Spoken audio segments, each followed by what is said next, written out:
Hello everyone and welcome to another episode of the Brown Munde Podcast.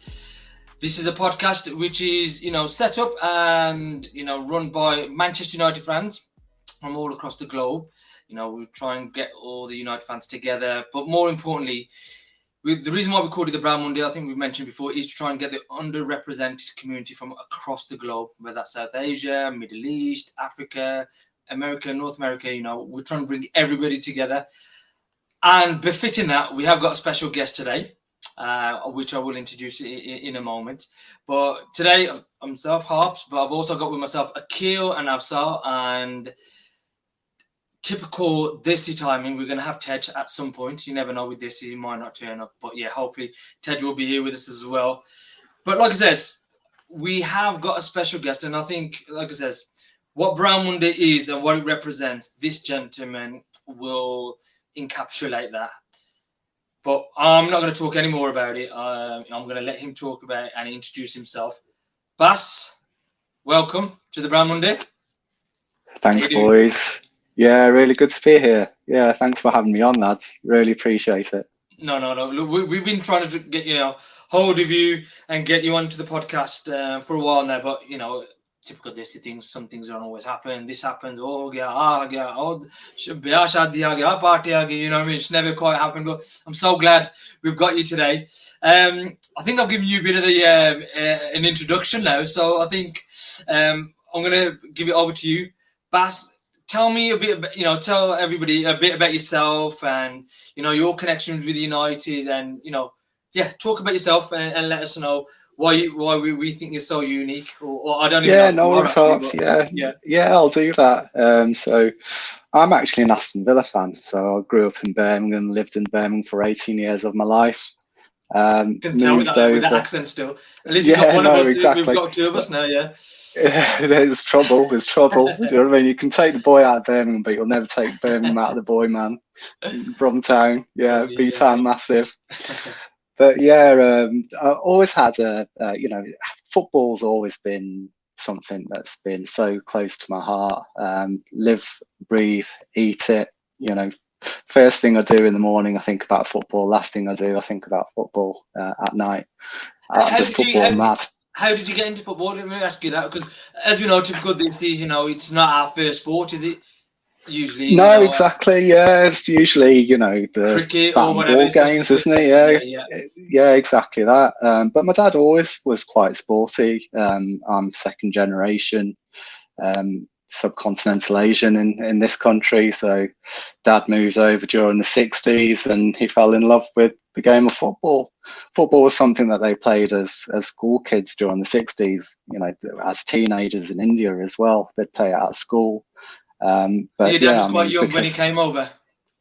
Yeah, he would have been 17 years old, I think. 64, 65 was when dad moved over to the UK. And yeah, he was always a keen sports follower and a keen sports player as well. And he had a kind of genuine interest in football, in playing it as a kid over in India. But when he moved over to England, that's all he saw. It was approaching the 66 World Cup as well. So there's massive fever around for, first generation Desis that were moving over to these lands. Do you know what I mean? But yeah, he really got into it, and, he started to kind of get an appreciation for league football. Leeds were probably the top team, so I can remember him telling the stories about the Leeds teams of the 60s and early 70s, because they really were the team at that point when he first moved over. Yeah, there's so many of the people that I know that generation. Yeah, there were a lot of Leeds. Yeah, they always used to harp on about Leeds, didn't they? But then he started to gain a passion for his local sides as well. So Villa, Birmingham, West Brom. And throughout the 70s, during the late 70s, Villa really started to gain some traction. Early 70s, they were in the third division, really kind of down in the dumps, rock bottom, suffering relegations. Because Villa, historically, they've always been quite a a top side, ever since the Football League was created, 125 years ago.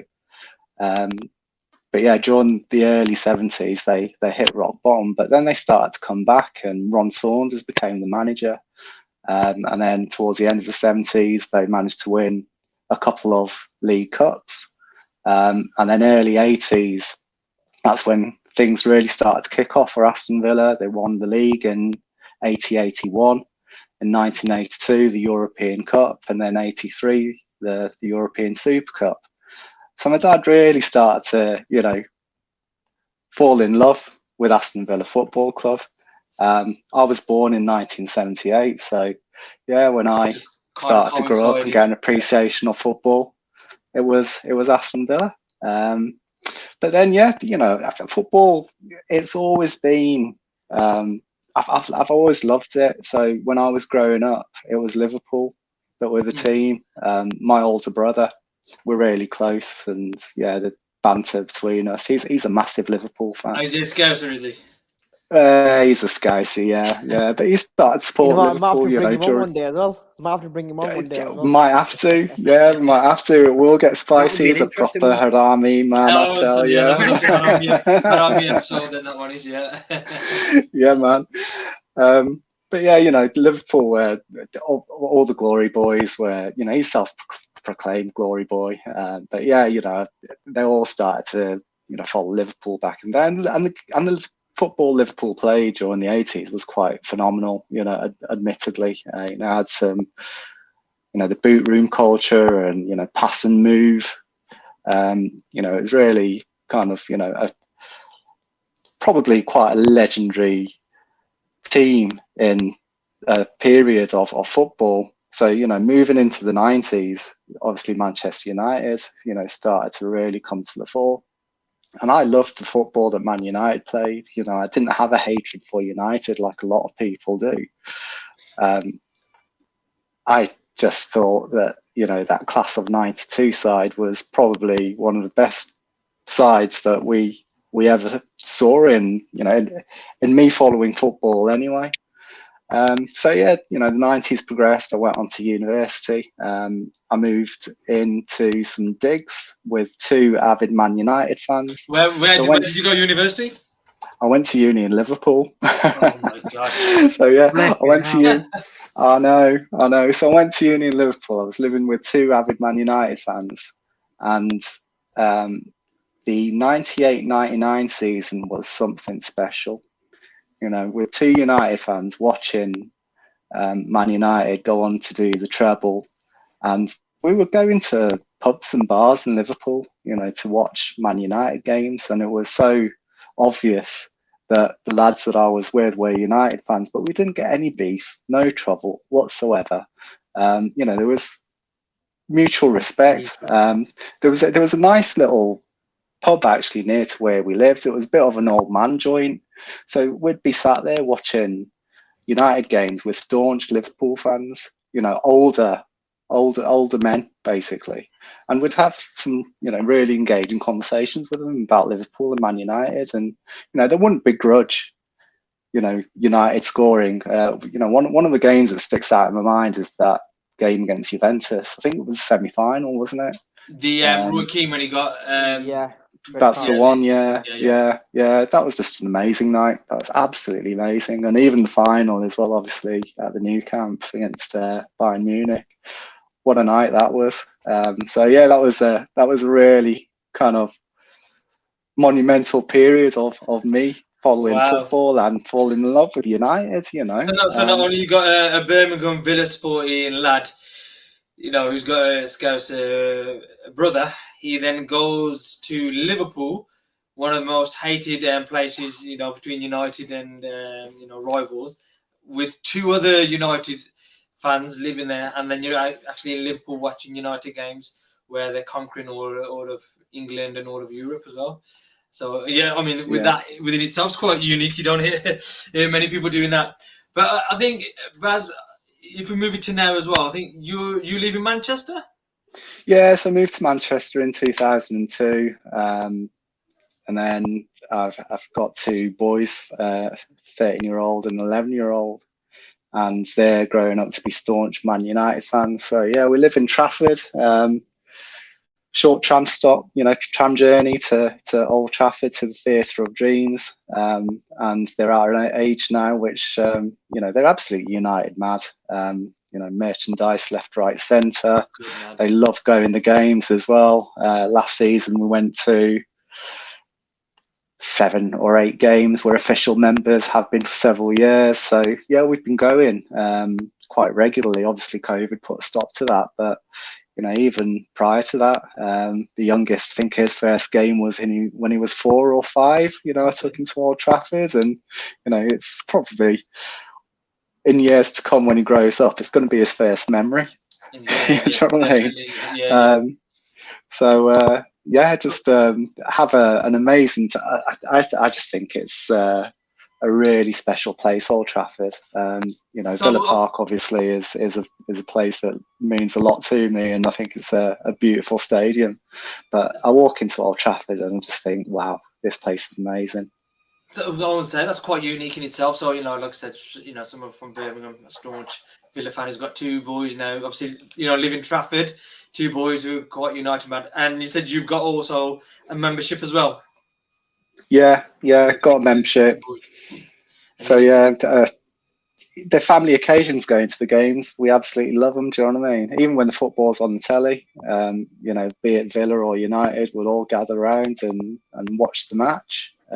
It's a story and a journey at the end of the day. Every single season there's a story to tell, regardless of who you support. But yeah, the last few years of following football and seeing it through their eyes, it takes me back to being a kid.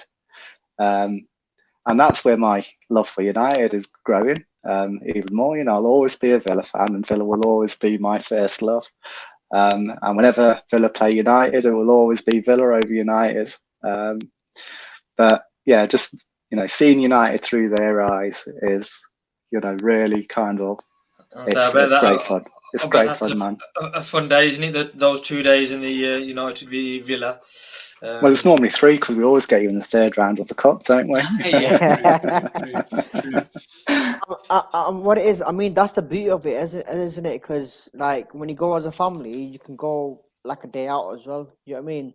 And like I basically used to go to a few games here and there and stuff, but now I've just stopped. And it's obviously COVID's obviously hit a rock as well, and but it's like one thing I love about you, Bas, and obviously I've got to know you here and there and stuff, is the fact that you're a Villa fan. My younger brother's a Villa fan as well, born and bred and everything, and I'm a United fan, so I relate in that sense, because now for Villa, I've got like a soft spot for him, and it's like when I'm sharing obviously Villa posts to you, I'm always also sending it to him, and he's just like, so like what's going on? I'm just like, here you go. Like Diaby, he's ecstatic. Like he just come now just recently, about an hour ago, and he just goes, we just need a new midfielder and stuff. And I go, yeah, and he goes, I want a top 4 finish, literally.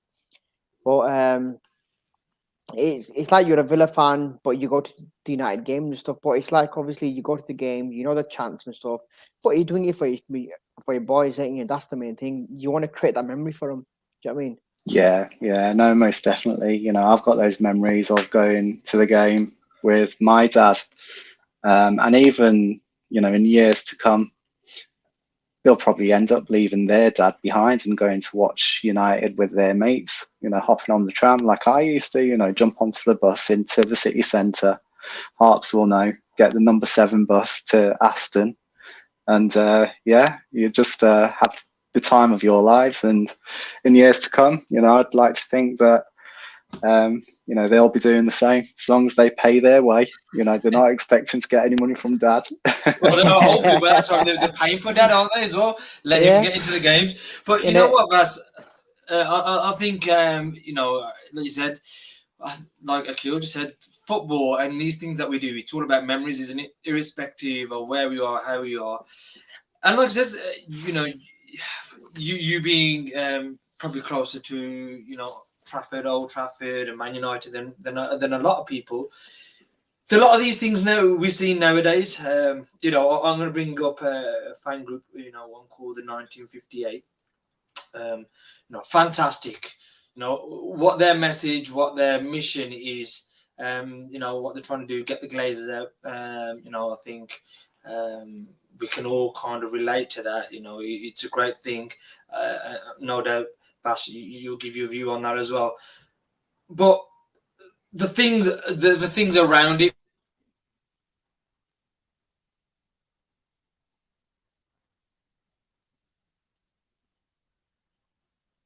In the 1958, when the home kit was launched, they stood outside the stadium, the mega store. Apparently, got the doors shut for whether it's half an hour, I can't remember. And I think either later on that day or the next day, I think you were planning on going the next day, etc. You quite proudly showed the boys with their tops that you bought from the mega store. What's your feelings on on all this? I mean, I suppose I'm asking about the Glazers, and then Yeah. So I think it all stems from the Glazers, doesn't it? What's happening at the moment in time? So what are your feelings on how the Glazers? Obviously the time that you've been watching us, as you said, many years to where they are now, and the movement against the Glazers and all things around it. What's your views? As I said, as a Villa fan who lives in Trafford and got two boys who staunchly follow Man United. Yeah, I was going to ask the same question. Like, you got two boys who are growing up who are 12 or 11 or something like that. So in that frame, but obviously they will know about the movement that the 958 are doing, which is really good.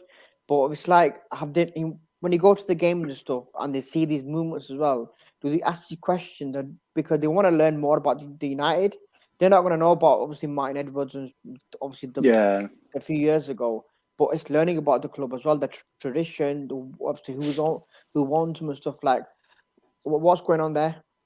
Yeah, no, most definitely.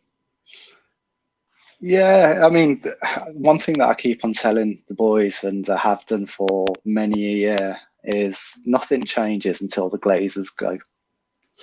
There might be the odds, because Man United, they're always going to have an element of success, be it a cup win, like we saw last season, and there was a good cup run in the Europa League. They did okay in the league, did very well, in fact, in terms of progression year on year from, Ten Hag's first season. You could say that the league position was a position of strength. Around January time, there were a bit of delusional thoughts, let's say, of maybe challenging for the title, but Bas, I was one of them, man. I might be guilty. I thought we could have done it, man. I thought we could have done it. It was a pipe dream, wasn't it? But looking at it in hindsight, and if you kind of put your hand in your heart and think, right, okay, back in January, were we really ever going to challenge for the title? And you look at Arsenal's trajectory and their form, and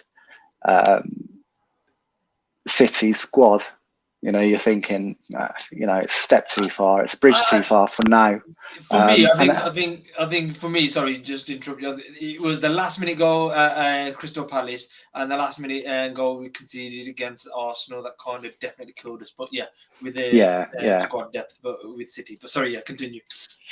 Yeah, so on the pitch, United, they're always going to see that level of success, but sustained success is something different. And you need the proper environment, you need the infrastructure for that to happen. And we know the Glazers haven't invested a penny into the squad, into the team. Not a penny. They've taken out, 2 billion, you could argue, in dividends and loan repayments, and the list just goes on and on, doesn't it, with regards to the amount that they've taken and not put in, and that does even show the size of Manchester United as a football club. Any other football club would have folded; they would have gone into administration. But because of Man United's strength in its financials and its commercials, and they're the biggest club in the world, arguably. And that is something that obviously the Glazers have. It was their model from the outset, from day one. to leverage, a leveraged buyout, and to essentially use Manchester United as a cash cow. We can go into the specifics of it and how they've made money, but ultimately, if the stories around 100% buyout do come to fruition, they're going to walk away with a handsome profit, and that's been their game. That's been their game since day one. So it's an easy story to kind of paint to any youngsters who don't know any different, and they can see it. They can see, and as they get older, they follow more stories. And whenever United's financials come out at the end of each quarter, because they float on the New York Stock Exchange, they'll read that, okay, there's a negative figure over here as far as the financials go, and to the tune of £920 million, almost £1 billion in deficit. So in terms of understanding, right, what does that mean for the football club, and what if we didn't have that negative deficit? What could we become, and what could we invest in? They would see that. Now, they've followed football, and we've been to a few grounds as well. They've been to Villa Park, and they've been able to compare, what Old Trafford's like to other stadiums. They've been to newer stadiums as well, and they can tell that, that Old Trafford can be a lot more than what it actually is. For a youngster, going to a football ground is kind of, just a overwhelming experience anyway. The number of people, the size of it all, and you walk up those steps and you see this big green surface for you to kick a football around on with all these thousands of people watching. It's quite something. But if they look hard, and if they compare to other clubs such as City or Liverpool, or have improved their stadium, Tottenham, Arsenal, they will see their stadiums, they'll see Old Trafford, and they'll notice a difference. Even though Old Trafford is very special, it's got that charm about it. It's still one of those old traditional English stadiums, even though it has been, upgraded, 20 years ago plus, prior to the Glazers coming in. Can we still count that as an upgrade though, because it was so long ago? No, it's a relic now, Yeah, absolutely, because times move on, technology. You go to stadiums these days, and you have kind of self-serving bars and ticketless entry, and mod cons left, right, and centre. And there's none of that at Old Trafford. You go to the concourse, and it's just so dated. I know people talk about toilets being not up to standard, and piss and shit being spread everywhere, left, right, and centre, which is absolutely true. And the roofs are leaking, and there's rust in parts of the stadium where you can actually see stands being held up, and it's licks like of paint wanting- missing. It's just an absolute tragedy, really, that the most renowned football club in the world, and it doesn't have a home that is fit for purpose. Yeah, it's one thing after another with the Glazers, isn't it? It's like you got the toilet, the stadium, the training ground, one thing after another, until to a point it's like, what are you gonna do with the club? You have to let go of the club eventually. Just sell it, just get rid of it. Do you know what I mean? And I think every fan, I speak to every fan where we just say we want the Glazers out. Every single one of them off the board, off Old Trafford, literally out of Old United. Yeah, so and that is the message that the 58 and other movements. So you've got the TRA as well, haven't you? That's kind of congregate between the Stretford end and the Sir Bobby, just above the tunnel, and they're quite vocal as well with their banners and their flags and flares at times as well. And that message yeah, 100%. You've seen it over the past couple of days with some of the fans in the US whilst on tour, making chants about the Glazers, and it's a worldwide unified message from the fan base that the Glazers aren't welcome anymore. So yeah, with regards to the 58 and their protest, kind of agree with it to an extent. Yeah, because in but there is a 1958, what they're saying is we want the Glazers out. I think they're now also saying full sale as well. But yeah, like you said, but you still, I think the part of their message is also no more money to the Glazers. Or I think that's one of the reasons why they stopped people going into the shop that day.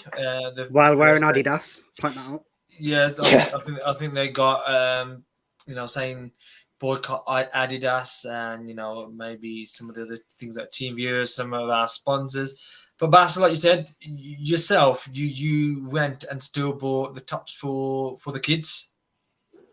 Yeah. Although you agree with the Glazer out movement, you still 100%. Went out and bought the kits for the boys.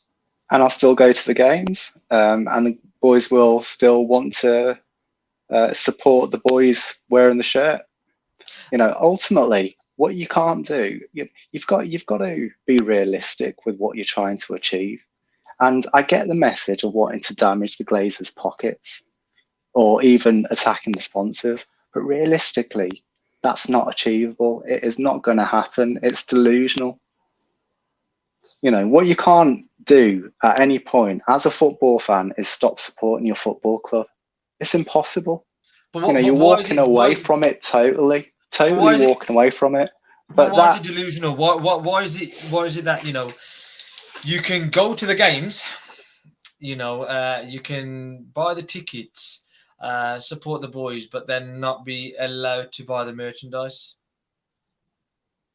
That's just hypocritical, though, isn't it? Because if you're saying one thing but doing another, if you're showing, if you're saying, right, okay, I'm not gonna buy the merchandise because it's lining the pockets of the Glazers, but I'm going to buy a match ticket and line the pockets of the Glazers. That's just hypocrisy.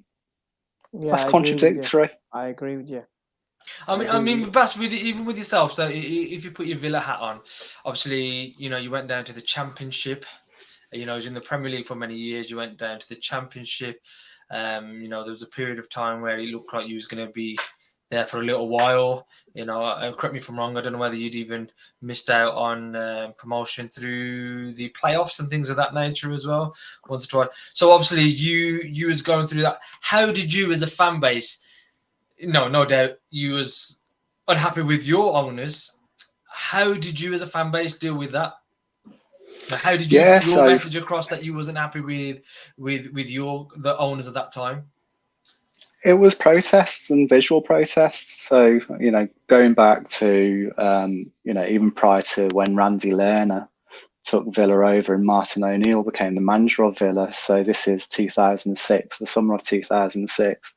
There was a lot of angst against Doug Ellis, the previous Villa owner. Doug Ellis was the owner of Villa for, I think, from 83 through to 2006, so for several years. There was a period, wasn't it, with Martin O'Neill where he had, I think, a top 8 finish for 3 seasons. It was top 6 for 3 consecutive seasons. Yeah. But there wasn't budget there, was there? The budget. They weren't pushing for it or something like that. There was a budget under Randy Lerner, and it was quite naive. Martin O'Neill, he didn't really spend the money well. For a lot of players, for a lot of money, and on excessive wages. So eventually, Randy Lerner and he threw money at it, and that's why we achieved top 6 finish. Martin O'Neill, he was a good manager, but we couldn't quite crack that top 4. Which was the promised land. You know what I mean? And once that didn't happen, and Randy Lerner started to pull the purse strings away and started to sell players. So, Gareth Barry left, and then soon followed James Milner. And that was the camel that broke the straw's back as far as Martin O'Neill was concerned. So As soon as he knew that the owners wanted to sell, their prized assets, then Martin O'Neill walked. And after that, it was just downhill. They just kept on tightening the purse strings. I think Gerard Houllier came in for a little while. Didn't quite work out. And then we went with Paul Lambert, Tim Sherwood, and we ended up with Remy Gard eventually, who saw us get relegated on something like 17 points or something ridiculous like that.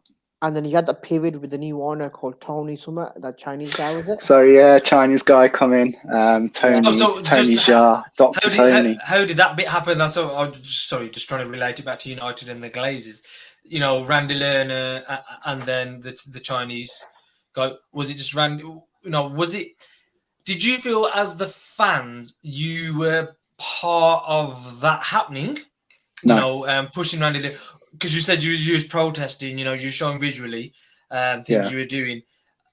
But I think you just says, did you feel part of that transition happening from Randy Lerner to the next manager?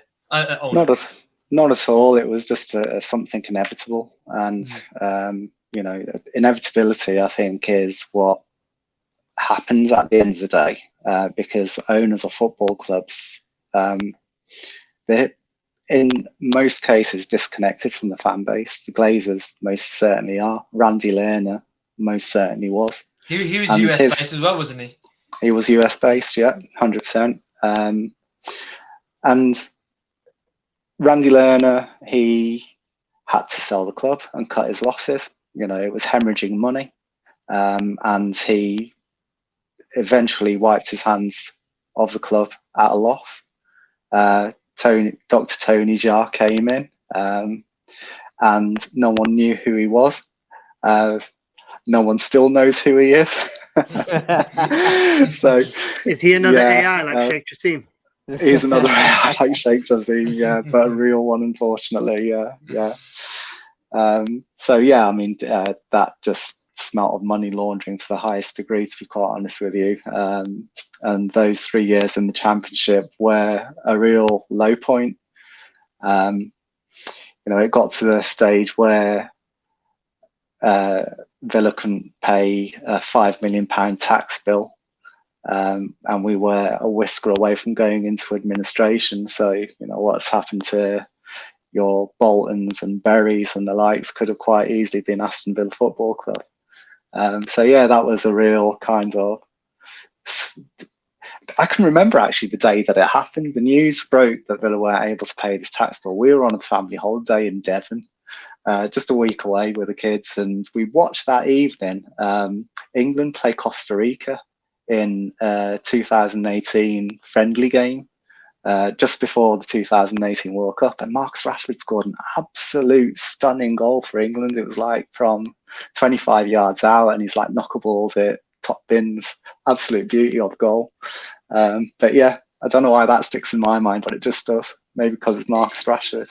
Yeah, it's like you said. It's sometimes you remember that time, don't you, when a turning point in your club happens. You kind of remember where you were. Yeah. So, like you said, you couldn't pay that £5 million tax bill. So couldn't pay, but yeah, couldn't find that tax bill. And then just out of the blue, you've got an Egyptian and an American just rock up, Nassif Suarez and Wes Edens, and they're interested in buying Aston Villa Football Club. They buy it, and they buy it dirt cheap, around 60 mil. I think they bought the football club for, which is peanuts, really. That's as much as what we've bought Moussa Diaby for just the other day. Do you know you sold Grealish for more than that? Yeah. Exactly, yeah. Wow. It's crazy, isn't it? Yeah. So 60 mil they picked up the football club for, and we were, we were down in the dumps facing administration, and first season promotion back to the Premier League, and the rest is history, as they say. We're at where we're at today.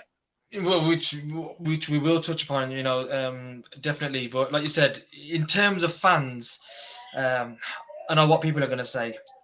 Manchester United and Aston Villa are two totally different clubs. Whereas Villa, you kind of got the owners who are putting their money in, almost have to put their money in, whereas Manchester United owners, the Glazers, as you alluded to earlier, they have not put a penny in. Even when they purchased the club, they refinanced it, got their money out, and ever since, the club's been running by itself. But you as a fan who's, like I said, it is a big club, Villa, one of many who've won the European Cup, the likes of Arsenal haven't done that, and they call themselves a big club, but, they've never achieved that. But during those times, as a supporter, you still went to the games, you still bought merchandise, but it was almost no matter what you did as fans, it didn't make a difference. It was the owners themselves, isn't it? I'm guessing, Exactly. It's almost the owners themselves deciding, well, I can't deal with this club no more. I even haven't got the money. I haven't got the passion to continue with it. As fans, I think you said earlier, there's nothing that you could have done that would have made them change their mind. Yeah, 100%. And I think that's the way that it works with football ownerships, especially at your, big clubs as well. Once the model breaks for the Glazers, and that's when they're going to consider their options and sell. And that's what I think what's happening over here. They've known that they can't continue to take out dividends. Now, that's where fan pressure is probably working, is because they see every year the Glazers taking out dividends of the club. And it's only been a recent thing where, the past couple of financial results where the Glazers haven't taken out any dividends. And maybe that is down to fan pressure. But what is most certainly apparent is, with rising interest rates as well worldwide, something's going to have to give in terms of paying back those loans and that debt, and the Glazers certainly aren't going to pay that back. So what do? So if the model is broken and they can't, or they're refusing to invest in their asset with their own money, then what do? You've got to sell. You've got to cut your hands free, and they're in a unique position. It's not like at Aston Villa where, the value of the asset was depreciating. The value of Manchester United is really healthy. What are we talking about? £6 billion potentially. Absolutely insane. But, the Glazers could choose to hold on to the asset, hoping that it does increase in value. Or they could, consider what they're currently getting at this moment in time. And also considering that their utopia, I think, was the European Super League. And that's where the money was, a closed shop for the biggest clubs in Europe. That would have ended up being a money spinner. And had that happened, the Glazers would have stayed. Baz, can I just jump in and ask a question on that quickly? Yeah, of course. Particularly about the Super League and the formation of it and how it came about. Now, you're an Aston Villa fan, a very diehard Villa fan, as we know. Now, Aston Villa were one of the founding members of the Premier League in '92. So how, as a Villa fan, did that make you feel? The whole Super League endeavour, whatever they want to call it. Yeah, it's quite proud, being, known as one of the founders of the Football League, because I think league football is quite unique in terms of competition. And, when it was first formed, you could have said that it was deemed fair competition. But yeah, money has put paid to that as the world's rotated a few times. But that's football as we know it, and I don't like, as a sports fan generally, so just leaving Aston Villa to one side, just as a sports fan, I don't agree with franchise sports. So, a closed shop where there's no promotion or relegation, and it's all driven by auctions and money, like you see in the IPL, or even in the NFL. I know they've got like a draft rule. I'm not going to consider to know anything about national football, American football, because I don't But again, it's a closed shop. It's the same teams that are competing year in, year out. They're all kind of, if that's how it was formed initially, then fine. Like the IPL in the Indian Cricket League, that's how it was initially formed. And you've got the 100 in English cricket these days as well. However, again, it's just a closed shop. I think there's something really pure about league football in terms of promotion and relegation. And just to kind of put pay to that, because it extends further than just your professional clubs as well, non-league and grassroots, it all has an implication. Kids playing grassroots football, their ultimate dream, you're only going to have a very small percentage that go on to realize that, but they want to play, at the top level. They'll see, Premier League football and, playing in the Champions League as the pinnacle. Do you know what I mean? The ultimate. So the European Super League, from a sports fan's point of view, it's just a big no-no. Yeah, just absolutely detest the idea. Not a fan. I think one club you have to look at is Luton Town. They've come from Championship now to the Premier League. This is what it's all about. The beauty of it: relegation, promotion into the dreamland, which is obviously Luton, the Premier League. Yeah. I mean, I think that's what it is about. It's not just obviously the Super League where there's just one league. It's going up and down, going through the trauma, the emotion as well on like the last day of the season. Like if you go back to United when they lost out to City, when City won the league, that was literally like heartbreaking for every United fan. But it was that instant moment of Aguero's goal that literally broke United fans. Yeah. I mean, So go on, Harps, go on. No, I was going to say I'm just obviously conscious of time as well, and I do want your insight. I'm going to ask you again to put your Villa hat on there. So you've got your new owners now. Obviously, they've been doing quite well. I think especially with Emery. As soon as I got Emery in, again the fortunes of your club seem to have gone strength to strength, and they've brought some positive signings as well this season. Like I think said Diaby, Pau Torres. What are your thoughts, and what are you thinking this season? What's going to happen with Villa? Where do you think they're going to finish? I think this is the most exciting that I've been in pre-season as a Villa fan for a very long time. Regardless of the signings, I think that's centered around the manager. I do think that we've got an elite manager in Unai Emery.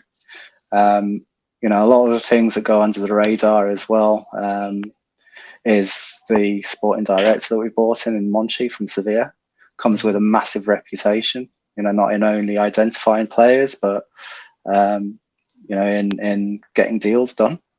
And we've shown that with Moussa Diaby, where there was, if reports are to be believed, a bid from Al Nassr offering a lot of money. And Diaby chose to play Premier League football for Villa under Unai Emery to it's that pinnacle, isn't it? Like, what do you want to be as a footballer? Do you want to play in the top competition, the elite competition against your Manchester Uniteds and Cities and Liverpools with the possibility of playing top European football? Or do you want to play in the dead league, which unfortunately, I wish the Saudi league well, and I'm a big fan of what the Middle East are doing in terms of their sporting ventures. And I hope that continues and they continue to invest in the English game, which I think is a very big positive for Britain, not only from a sporting perspective, but a political one as well. But maybe we could talk about that another time.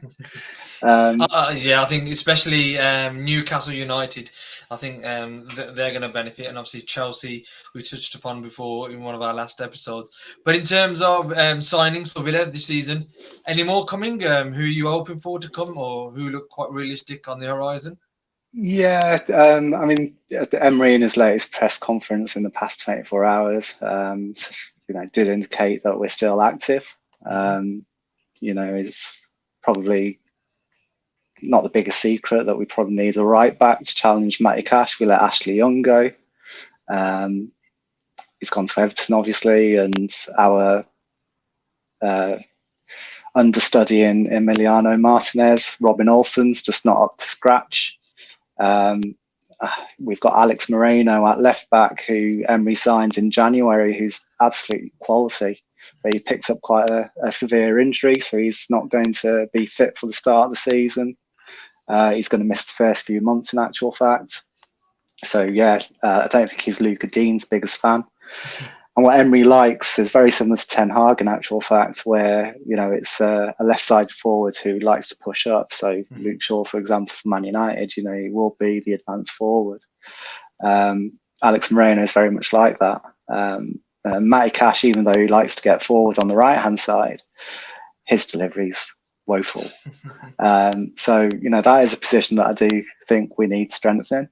Right back and backup goalkeeper would be the sensible options. But the left side attacking berth we've not quite replaced since Jack Grealish left. So with Jacob Ramsey being out for the first couple of months potentially of the new season. As well? Okay. Yeah, he picked up an injury in the under-21s. So the under-21s Euro Championships. I think he's tentatively, absolutely. He's got a really high ceiling. He's thought of very highly by the club, and obviously he's a local boy. So he's very dear to us. Do you think with obviously Ramsey being injured, that's why he's probably gone for Diaby, or is it just more that quality of Diaby that he's brought in as well? No, I think we've needed some width and some pace as well, because Emery, again, the football and the style and the philosophy that Emery's got is very similar to Ten Hag's. Building from the back, really kind of enterprising in transition, fast breaks, pacey forwards, quite fluid as well. And I think Diaby will give us that as well. Leon Bailey hasn't quite hit it out on the left-hand side. And we've lacked a bit of firepower up front as well, and Diaby will give you goals and assists. So, I do think that there's an option for Diaby to maybe play out on the left, even though, he's probably most enterprising on the right. But there is an opportunity to have quite a fluid front three in Watkins, Diaby and Bailey potentially, or possibly another. So, Jeremy Doku is someone who's been linked with Aston Villa as well, the Belgian winger. What about Traore? Has he left, or is it Bertrand Traore? Yeah, Bertrand Traore. He's not hit form, has he? No, I mean he scored some towards the tail end of last season, so he was out on loan in Turkey, and then in January, Unai decided to keep him because we did lack, a bit of width and a bit of firepower up front, and he scored some vital goals. There was an away game against Leicester. He scored the winner in the dying minutes, and he scored another goal, I think, the opener against Nottingham Forest in 2-0 win towards the end of last season. He popped up with a few vital goals, but I can't see him having much of a future at the club. A lot you said is obviously a lot of moving parts. Some of the things that you mentioned, fast breaks and quick transitions, something that Erik ten Hag mentioned in his last press conference or one of the interviews he done, how he wants United to play. I'm just going to move it back onto United a little bit now. Did you get a chance to watch the Arsenal game yesterday? I watched the second half. I missed the first, so I missed the better half. It was quite a good half. That was actually, it was everything that you just mentioned there. They were transitioning quite quick. I think we was holding the ball. Even some of the youngsters. I think Villa have been doing quite well with the youngsters. You touched upon Jack Grealish, Jacob Ramsey. Now, I think we've got one, Kobe Mainu as well, who again was really good yesterday. Yeah. You know, how do you see the football? You know, what have you made of the football since Erik ten Hag's been here, and even yesterday's game as well? How you can see transitioning from what we were doing last year with the players that he had, and then the players that we've brought in this year. How can you see what are you thinking? What's going to happen? How can you see that transition from last year to this year? Yeah, no, I mean, every single club, they need a philosophy and a playing style. And Ten Hag has definitely brought that to United. We missed that for a while, didn't we? Missed it for a while, but, you know, last season you could see the way that Ten Hag wants his team to play. And with regards to the signings, especially, you know, it's a shame that De Gea had to go, but, you know, hand on heart, I'm a big fan of David De Gea as well, to be quite honest with you. I think he's an absolute legend of the club. But yeah, a legend of the Premier League, let alone the club as well, in terms of the number of appearances that he's made and Tej ain't gonna like you. Gloves that he won. Tej ain't gonna like it. Well, he can like it or lump it, but exactly, Bas. Exactly. He can like it and lump it, but yeah, David Can we De just Gea ask, in by my the way, eyes. where is Tej? Yeah, like I said, dizzy timing. You know what I mean? Yeah.